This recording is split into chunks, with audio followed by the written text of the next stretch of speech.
दुनिया भर में बढ़ते टकरावों के बीच जहां एक तरफ ड्रोन और मिसाइल हमलों का खतरा बढ़ा है, तो वहीं इन खतरों से निपटने के लिए मिसाइल डिफेंस सिस्टम की जरूरत भी बढ़ी है। इजरायल के आयरन डोम से लेकर अमेरिका के गोल्डन डोम तक कई नाम चर्चाओं में है।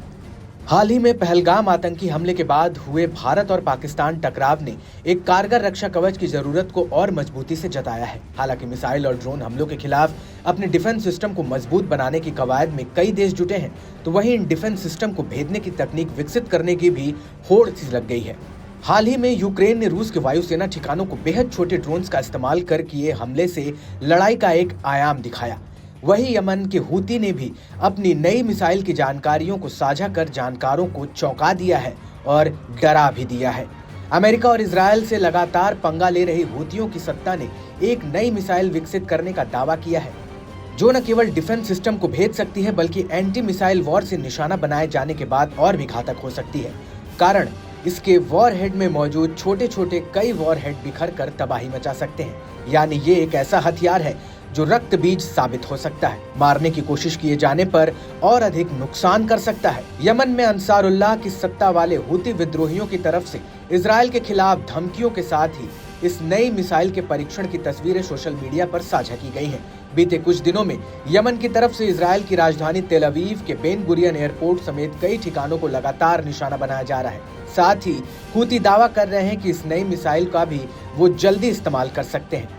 हालांकि अभी तक यमन के पास इस मिसाइल तकनीक की मौजूदगी पर कोई स्वतंत्र आकलन सामने नहीं आया है, लेकिन ईरान के सरकारी मीडिया ने अपनी रिपोर्ट्स में यमन के पास इस तरह की मिसाइल तकनीक पहुंचने की बात तो कही है। अब आपको बता दें कि एक ही मिसाइल से कई जगहों को निशाना बनाने की ये तकनीक नई नहीं है। अमेरिका, रूस और फ्रांस समेत कुछ देशों ने multiple independent re entry vehicle यानी MIRV तकनीक को पिछली सदी में ही विकसित कर लिया था। अमेरिका ने तो 70 के ही दशक में MIRV तकनीक बैलिस्टिक मिसाइल विकसित कर ली थी। इसके बाद रूस भी पीछे नहीं रहा और उसने भी 70 के ही दशक में इस तकनीक को विकसित किया।